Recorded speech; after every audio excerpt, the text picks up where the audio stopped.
Hello दोस्तों, नमस्कार। दिन भर की बड़ी खबर बिना देरी के बताएंगे, जहां सबसे पहले बताएंगे ट्रूडो का खालिस्तान प्रेम निकल कर आया सामने। कनिष्क बम विस्फोट की बरसी पर खालिस्तानी आतंकवाद की निंदा करने से ट्रूडो ने कर दिया इनकार। जी हां साथी, बताएंगे कैसे इंडियन आर्मी ने 72 हुरों के पास इन आतंकवादियों को पहुंचाने का बना लिया है प्लान। दोस्तों, कह दिया है कि तुम 40 आतंकी भेजो, उनके कब्रें हैं तैयार। बताएंगे आखिर क्या है प्रिपरेशन इंडियन आर्मी की। तो वही दोस्तों सबसे बड़ी खबर बताएंगे, भारत में बनेगी अमेरिकी tank killer javelin missile. Pakistan और चाइना को लग गई आग। तो वहीं बताएंगे आखिर अब पीओके में क्या करने वाला है पाकिस्तान, उठाने जा रहा है ये कदम। एक से एक जानकारी आपको बताएंगे दोस्तों, बस आप वीडियो के अंत तक बने रहेगा। और खबरों में आगे बढ़ने से पहले हमेशा की तरह अपने भारत देश का पुरजोर समर्थन करते तो वीडियो को लाइक करके, चैनल को सब्सक्राइब करके, बेल आइकन दबा के कमेंट में जय हिंद अवश्य कह दीजिएगा। तो बात करें पहली बड़ी खबर की, जहां कनाडा के प्रधानमंत्री ट्रूडो का खालिस्तान प्रेम सबके सामने झलक उठा। कनिष्क बम विस्फोट की बरसी पर खालिस्तानी आतंकवाद की निंदा करने से ही इनकार कर दिया। जी हां, कनाडा के प्रधानमंत्री जस्टिन ट्रूडो का खालिस्तान प्रेम एक बार फिर सबके सामने आया है। ट्रूडो ने एयर इंडिया की उड़ान कनिष्क पर बम विस्फोट की 39वीं वर्षगांठ पर अपने बयान में खालिस्तान समर्थक आतंकवाद की सीधी निंदा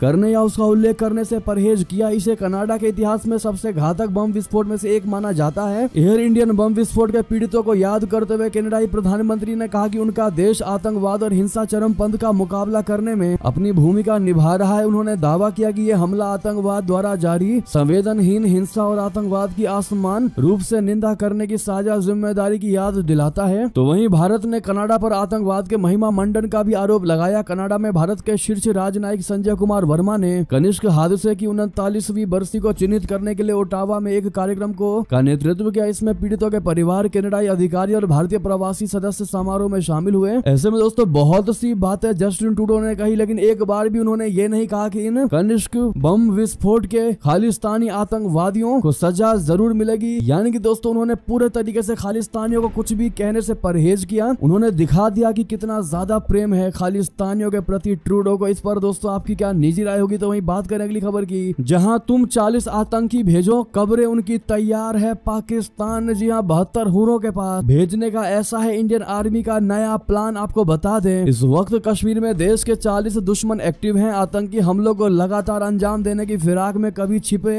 रहते हैं तो कभी आम लोगों के बीच पहुंचने की कोशिश करते हैं। भारतीय सेना ने इन 40 के 40 आतंकियों की कुंडली खंगाल ली है और इन्हें चुन चुन के झन्नूम पहुंचाने की पूरी तैयारी कर ली है। ये आतंकी जहां भी दिखेंगे, जहां भी छिपे होंगे, इनका दी एंड तय है, क्योंकि इनकी एक एक हरकत की जानकारी मिल चुकी है। देश के दुश्मनों की अंतिम यात्रा की पूरी तैयारी हो चुकी है। खुफिया एजेंसियां आतंकियों की कुंडली खंगाल चुकी है। जानकारी के मुताबिक ये आतंकी कश्मीर के राजौरी, पुंछ और कठुआ में मुख्य रूप से सक्रिय है। इनका प्लान पाकिस्तान के इशारों पर घाटी को दहलाने का है। जी हां, खुफिया जानकारी के मुताबिक करीब 40 ऐसे आतंकी हैं जो कश्मीर में एक्टिव हैं और 2 से 3 गुट बनाकर घात लगाने की कोशिश कर रहे हैं। जी हां, बता दें कि 9 जून से पाकिस्तान की ओर से भेजे जाने वाले आतंकी लगातार नापाक मंसूबों का अंजाम देने के लिए कश्मीर की खूबसूरत वादियों को बदरंग करने के इरादे से आ रहे हैं, लेकिन सुरक्षा बल चुन चुन के इन्हें 72 हुरों के पास भेजने में देरी नहीं लगा रहे हैं। ऐसे में दोस्तों नेक्स्ट ऑपरेशंस के लिए अपने इंडियन आर्मी को आप लोग ऑल द बेस्ट कहना मत भूलेगा। साथ ही साथ बता दें, भारत में बनेगी अमेरिकी टैंक किलर जेवलिन मिसाइल। आखिर कितनी है ये खतरनाक और भारत के लिए क्यों है ये फायदे का सौदा, आपको बता दें। भारतीय सेना की आवश्यकताओं को पूरा करने के लिए भारत में अमेरिका की जेवलिन मिसाइलों को तैयार किया जा सकता है। अमेरिका और भारत के बीच इस मुद्दे पर चर्चा की गई है। रक्षा सूत्रों ने बताया है कि मिसाइलों के संयुक्त उत्पादन पर हाल ही में चर्चा की गई है। भारत और अमेरिका के बीच सैन्य उपकरणों के संयुक्त उत्पादन के साथ साथ रक्षा सहयोग बढ़ाने पर भी चर्चा की गई। सूत्रों ने कहा है कि अत्याधुनिक तकनीक वाली जेवलिन मिसाइलें इस समय भारतीय सेना की सबसे बड़ी जरूरत है। सूत्रों के मुताबिक भारतीय सेनाएं कंधे से दागी जाने वाली मिसाइल यानी कि जेवलिन तकनीक पर विचार कर रही हैं। दोस्तों इससे काफी ज्यादा फायदे होंगे। पहला यह है कि इनका वजन कम होता है और दूसरा यह है कि इन मिसाइलों को सैनिकों द्वारा दुर्गम क्षेत्रों में लेकर जाया जा सकता है। बताया गया है कि अमेरिका ने पहले भी भारत को जेवलिन मिसाइलों की ताकत दिखाई थी। हालांकि उस समय इस परियोजना पर काम करने को लेकर बात नहीं बन पाई। जेवलिन मिसाइल का उत्पादन अमेरिकी रक्षा कंपनियों रेथियोन और लॉकहीड मार्टिन द्वारा किया गया था मिलकर। जी हां, अमेरिका द्वारा कई भागीदार देशों के साथ इन मिसाइलों का सौदा किया गया है। तो वहीं बता दें, लेबर पार्टी ने भारत को बताया आर्थिक और सांस्कृतिक महाशक्ति देश। जी हां, कहा अगर सत्ता में आए तो FTA पर आगे बढ़ेंगे। बता दें, ब्रिटेन की लेबर पार्टी ने प्रधानमंत्री ऋषि सुनक के नेतृत्व वाली कंजर्वेटिव पार्टी की आलोचना की। विपक्षी पार्टी ने आरोप लगाया कि सत्तारूढ़ पार्टी ने भारत के साथ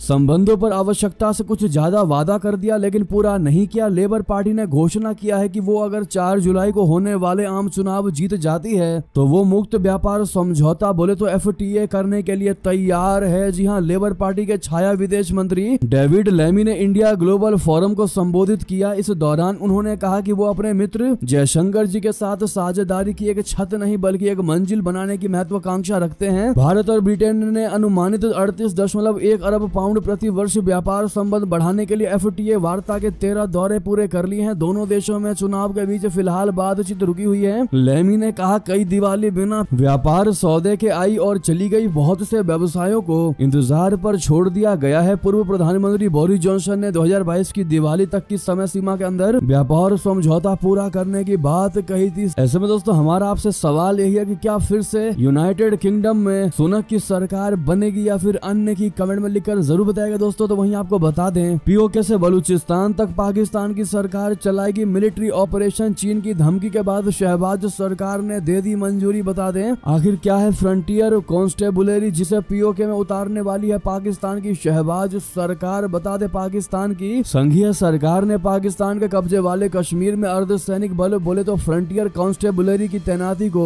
रविवार को मंजूरी दे दी। POK में पिछले महीने व्यापक पैमाने पर विरोध प्रदर्शन हुए थे जिसमें कई लोगों की मौतें हुई थी। जियो न्यूज की रिपोर्ट के अनुसार अर्धसैनिक बल फ्रंटियर कॉन्स्टेबुलरी की 6 प्लाटून 3 महीने के लिए क्षेत्र में तैनात की जाएंगी। जी हाँ, फ्रंटियर कॉन्स्टेबुलरी की तैनाती का यह फैसला पाकिस्तान द्वारा आतंकवाद के खिलाफ नए सिरे से प्रतिबद्धता के साथ एक बड़ा अभियान शुरू करने की घोषणा के एक दिन बाद आया है। महंगाई और बिजली की ऊंची कीमतों के खिलाफ विरोध प्रदर्शन का नेतृत्व जम्मू कश्मीर संयुक्त अवामी एक्शन कमेटी यानी JAAC ने किया है और क्षेत्र के अधिकांश हिस्सों में व्यापारी इसमें अग्रणी भूमिका में थे। जी हाँ दोस्तों, तो वहीं आपको बता दें इतना ही नहीं, पाकिस्तान को आतंकवादियों को पालना पड़ा, भारी बन गए भस्मासुर। पाकिस्तानी विशेषज्ञ ने शहबाज को लगाई फटकार। दरअसल पाकिस्तान के पूर्व राजनयिक और विदेश मामलों के जानकार हुसैन हक्कानी ने आतंकवादी गुटों को संरक्षण देने के लिए पाकिस्तान की सरकार को फटकार लगाई है। हक्कानी ने बीते कई दशकों में आतंक के मुद्दे पर पाकिस्तान की अलग अलग सरकारों और फौजी शासकों की नीतियों को भी कटघरे में लाकर खड़ा कर दिया है। हुसैन ने एक्स पर एक पोस्ट करते हुए कहा है कि लश्कर तैयबा, जैश ए मोहम्मद और सिपाही सहाबा जैसे संगठनों के पाकिस्तान में उभरने और ताकतवर हो जाने ने देश को बर्बाद करने में अहम भूमिका निभाई है। इन संगठनों के खड़े हो जाने ने देश की बुनियाद को हिलाने का काम किया है। तो वहीं आपको बता दें ताइवान से करार तो तिब्बत से दुलार। जी हाँ, भारत के दोहरे दाव से चीन को चढ़ा बुखार। बता दें ताइवान और तिब्बत को लेकर भारत के हालिया कदमों से चाइना कसमसा उठा है। पिछले दिनों अमेरिकी सांसदों का एक दल धर्मशाला आकर दलाई लामा से मिला। चीन इस मुलाकात से बुरी तरह चिढ़ गया। ताइवान के साथ भी आर्थिक और तकनीकी साझेदारी को बढ़ाकर भारत ने बीजिंग को साफ संदेश दे दिया है। सीमा पर तनाव के बीच भारत के इस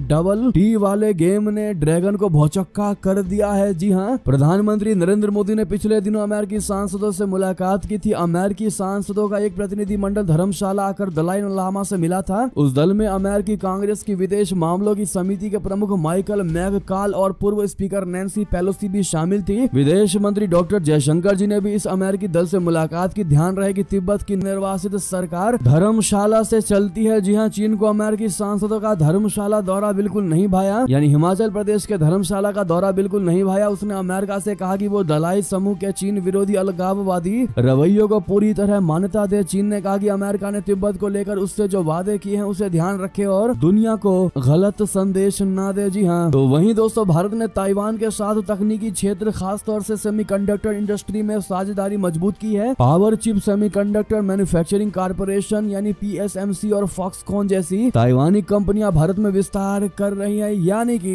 वाकई में ताइवान से करार तो तिब्बत को दुलार करता दिखाई दे रहा है अपना भारत और चीन को चढ़ा दिया है बुखार। आपको बता दें और खबर, जहां लाल सागर में हूतियों का आतंक जारी, व्यापारिक जहाज को बनाया निशाना, हिंद महासागर में भी किया हमला। बता दें यमन के पास रविवार को लाल सागर में एक ड्रोन हमले में एक व्यापारिक जहाज क्षतिग्रस्त हो गया। 2 समुद्री सुरक्षा एजेंसियों ने इसकी पुष्टि की। आपको बता दें कि ईरान समर्थित हूती विद्रोहियों ने महत्वपूर्ण व्यापार मार्ग पर हमले की घोषणा की है। यमन के हूती पिछले कुछ महीनों से ही लाल सागर में जहाजों पर निशाना बनाकर हमले कर रहा है। उनका कहना है कि वो ये हमला गाजा पट्टी में जारी इजराइल हमास संघर्ष में फलस्तीनियों के समर्थन में कर रहे हैं। रविवार को हूथियों ने लाल सागर और हिंद महासागर में एक जहाज को निशाना बनाया था। ब्रिटेन मैरीटाइम ट्रेड ऑपरेशंस यानी UKMTO ने बताया है कि ताजा हमला यमनी के होदेदा शहर से 120 किलोमीटर पश्चिम की तरफ किया गया है। एजेंसी ने बताया है कि व्यापारिक जहाज के मास्टर ने अनक्रूड एरियल सिस्टम की चपेट में आने की रिपोर्ट दी, जिसमें जहाज को नुकसान पहुंचा। उन्होंने आगे कहा कि जहाज अपने अगले बंदरगाह की तरफ बढ़ रहा है। इस हमले में किसी के हताहत होने की फिलहाल तो कोई खबर नहीं है। अधिकारी हमले की जांच कर रहे हैं। लेकिन इसी बीच आपको बता दें, बांग्लादेश से तीस्ता समझौते को लेकर ममता बनर्जी नाराज। प्रधानमंत्री मोदी जी को लिख डाला लेटर यानी पत्र। संसद में घमासान के आसार। आपको बता दें, प्रधानमंत्री मोदी की शेख हसीना से मुलाकात पर बिफरी ममता बनर्जी। कहा हमसे सलाह क्यों नहीं लिया। जी हां, आपको बता दें, बांग्लादेश के साथ तीस्ता नदी जल बंटवारा और फरक्का संधि पर बातचीत को लेकर पश्चिम बंगाल की मुख्यमंत्री ममता बनर्जी नाराज है। उन्होंने इसमें पश्चिम बंगाल सरकार को शामिल नहीं करने पर प्रधानमंत्री नरेंद्र मोदी को सोमवार को पत्र लिखा। इसमें अपनी नाखुशी का इजहार किया है। बनर्जी ने प्रधानमंत्री से पश्चिम बंगाल सरकार को शामिल किए बिना पड़ोसी देश के साथ ऐसी कोई चर्चा न करने का भी आग्रह किया। उन्होंने मोदी को लिखे 3 पृष्ठभूमि के पत्र में कहा कि मैं ये पत्र बांग्लादेश की प्रधानमंत्री की हालिया यात्रा के दौरान संदर्भ में लिख रहा हूँ। ऐसा लगता है कि बैठक के दौरान गंगा माता और तीस्ता नदियों से संबंधित जल बंटवारे के मुद्दे पर चर्चा हुई होगी। तो वहीं आपको बता दें, रूसी जासूसी जहाजों से डरा यूरोप। जर्मनी के नजदीक डाला डेरा इजरायली पनडुब्बी की आई शामत। दरअसल रशिया के 2 जासूसी जहाज इन दिनों यूरोप का चक्कर लगा रहे हैं। इससे पूरे यूरोप में डर का माहौल है। ये दोनों जासूसी जहाज काफी ज्यादा शक्तिशाली माने जाते हैं, जो जमीन ही नहीं बल्कि पानी के नीचे भी समुद्री गतिविधियों को ट्रैक कर सकते हैं। वर्तमान में ये दोनों जहाज जर्मनी के बंदरगाह शहर कील के पास मौजूद हैं, जहां इजराइल की नवीनतम पनडुब्बी का परीक्षण चल रहा है। ऐसे में माना जा रहा है कि रशिया जासूसी जहाज इजराइल की पनडुब्बी नई पनडुब्बी के बारे में खुफिया जानकारी जुटा रहे हैं। जी हां, नेवल न्यूज ने विशेषज्ञों के हवाले से ये बड़ी जानकारी दी है। नई पनडुब्बियों के लिए समुद्री परीक्षण अविश्वसनीय रूप से संवेदनशील समय होता है, खास तौर पर अपने क्लास की पहली नौका या किसी खास तकनीक वाली नौकाओं के लिए। तो वहीं आपको बता दें, अमेरिका ने चीन के पास तैनात किया F-22 रैप्टर से भी घातक विमान कर सकता है ये परमाणु हमला। जी हां, अमेरिका ने चीन के पास अपना सबसे घातक विमान एक बार फिर तैनात कर दिया है। इसे इंडो पैसिफिक में एक हलचल मचाने वाले कदम के तौर पर देखा जा रहा है। ये विमान स्टील्थ तकनीक से लैस है और परमाणु हमला करने में भी सक्षम है। इसका नाम B-2 स्पिरिट बॉम्बर है। B-2 स्पिरिट बॉम्बर ने 2019 के बाद से पहली बार गुआम नदी पर उड़ान भरी है, जिससे चीन जैसे क्षेत्रीय विरोधियों के कड़ा संदेश दिया गया है। चमगादड़ के पंखों जैसे इस विशालकाय विमान के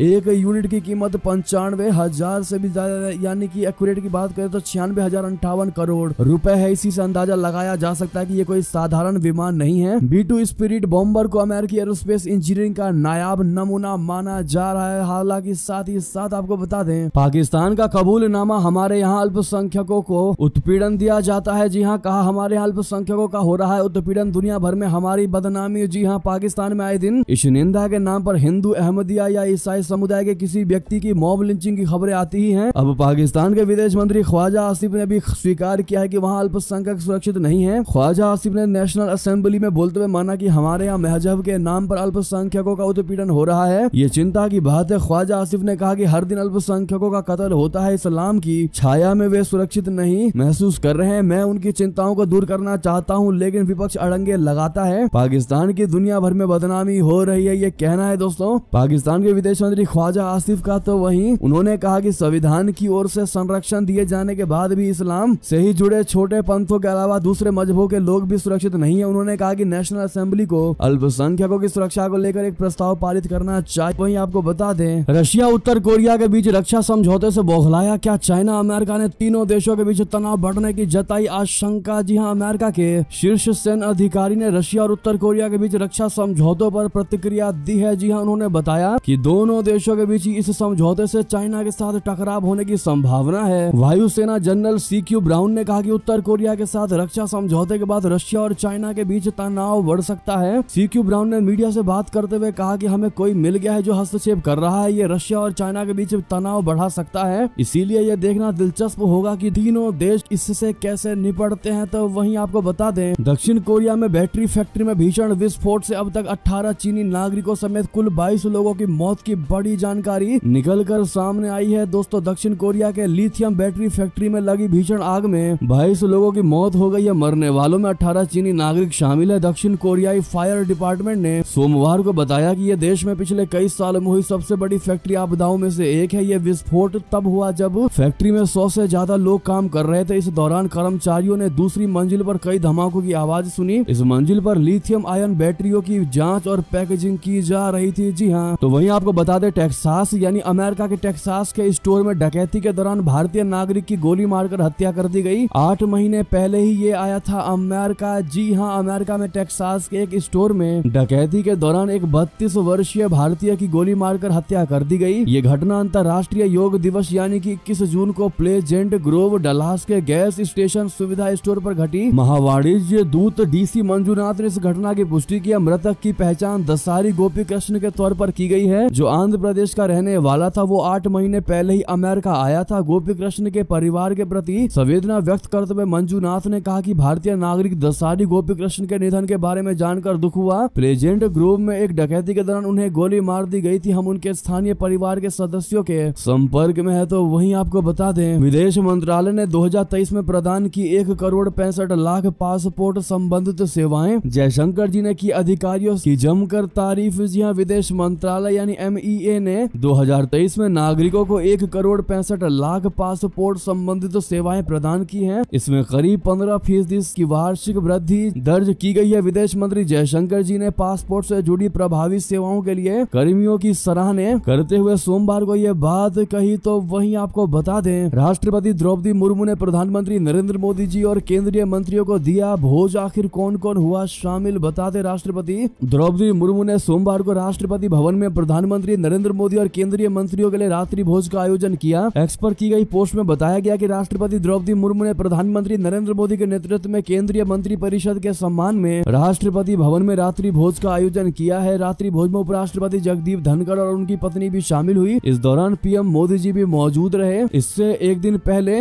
मोदी और उनकी मंत्री परिषद के सदस्यों ने 18वीं लोकसभा के सदस्यों के रूप में शपथ ली। लोकसभा का पहला सत्र सोमवार को शुरू हुआ था। तो वहीं आपको बता दें, राज्यसभा के नेता होंगे JP नड्डा। जी हाँ, अब बीजेपी अध्यक्ष पद पर किसकी होगी ताजपोशी, अटकलें हुई तेज। दरअसल राज्यसभा में JP नड्डा नेता सदन की जिम्मेदारी संभालेंगे। जी हाँ, मोदी सरकार के तीसरे कार्यकाल में वो स्वास्थ्य मंत्री बनाए गए हैं। उनसे पहले पीयूष गोयल राज्यसभा के नेता थे, जो इस बार मुंबई की एक सीट से जीतकर लोकसभा पहुंचे हैं। ऐसे में राज्यसभा में सबसे वरिष्ठ नेता JP नड्डा ही थे, जिन्हें पार्टी ने बड़ी जिम्मेदारी दे दी है। चर्चा है कि उन्हें जल्दी ही भाजपा के राष्ट्रीय अध्यक्ष के पद से मुक्त किया जा सकता है और उनके उत्तराधिकारी की पार्टी ने तलाश तेज कर दी है। अगले कुछ महीनों में ही भाजपा नए अध्यक्ष का ऐलान कर सकती है। जी हाँ, भाजपा में आमतौर पर एक व्यक्ति एक पद की नीति रही है। ऐसे में कयास तेज है कि JP नड्डा की जगह अब भाजपा किसी और नेता को ही पार्टी अध्यक्ष की जिम्मेदारी सौंपेगी। जी हाँ, ऐसे में क्या लगता है दोस्तों आपको, JP नड्डा के अलावा कौन हो सकता है बीजेपी का पार्टी अध्यक्ष? सुझाव में नाम जरूर दीजिएगा दोस्तों। साथ ही साथ बता दें, प्रधानमंत्री नरेंद्र मोदी के आपातकाल वाले तंज पर भड़के मल्लिकार्जुन खड़गे, कहा रस्सी जल गई पर भल नहीं गया। दरअसल आम चुनाव के बाद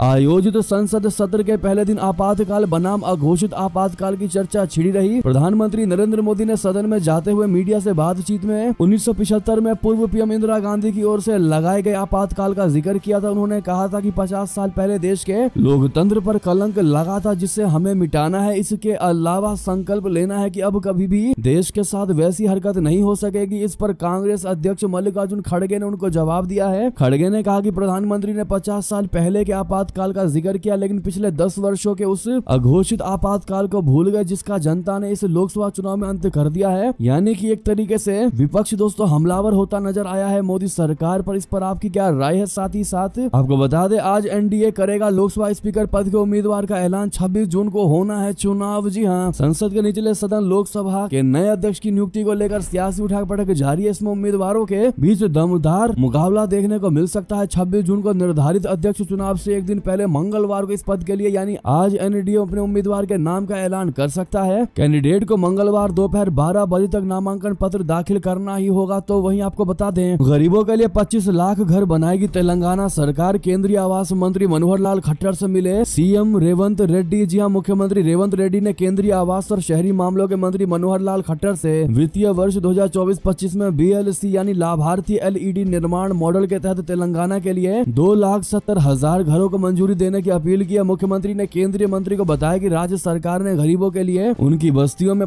25 लाख घर बनाने का निर्णय लिया है। सीएम ने सोमवार को दिल्ली में केंद्रीय मंत्री खट्टर से उनके आवास पर मुलाकात की। तो वहीं आपको बता दें, पहली बारिश में ही टपकने लगा राम मंदिर। पुजारी का दावा, रामलला के गर्भगृह में भर गया पानी। जी हां, रामलला के दर्शन के लाखों भक्त रोज अयोध्या पहुंच रहे हैं। राम मंदिर के निर्माण के बाद से लोगों की घूमने वाली लिस्ट में अयोध्या ऊपर आ चुका है। दूर दूर से लोग भव्य मंदिर का दर्शन करने के लिए पहुंच रहे हैं। लेकिन इन दिनों श्रद्धालुओं को भगवान राम के दर्शन में थोड़ी तकलीफ भी उठानी पड़ रही है। दावा ये किया जा रहा है कि राम मंदिर की छत पहली बारिश में ही टपकने लगी है। ये हम नहीं कह रहे दोस्तों, खुद मंदिर के मुख्य पुजारी ने ये दावा किया है। मंदिर के मुख्य पुजारी, जिनका नाम आचार्य सत्येंद्र दास है, उन्होंने मंदिर की छत टपकने पर नाराजगी जाहिर की और कहा कि गर्भगृह में जहां भगवान राम विराजमान है वहां भी पानी भरा हुआ है। जी हाँ दोस्तों, इस पर आपकी क्या राय होने वाली है कमेंट में लिखकर अवश्य बताइएगा। लेकिन पहली बारिश में भगवान श्री राम भी लगता है नहाने का मन बना लिया था। लेकिन आपको बता दें दोस्तों, ये थी की सारी बड़ी खबरें। आपको खबर कैसी लगी बताना मत भूलिएगा। लेकिन इस वीडियो को लाइक करके, चैनल को सब्सक्राइब करके, बेल आइकन दबा के कमेंट में जय हिंद अवश्य कह दीजिएगा। और इस वीडियो को शेयर करना मत भूलिएगा दोस्तों में, भाइयों में, साथियों में, रिश्तेदारों में, व्हाट्सएप, फेसबुक, ट्विटर के माध्यम से। यहाँ तक बने रहने के लिए आप सभी का बहुत बहुत धन्यवाद।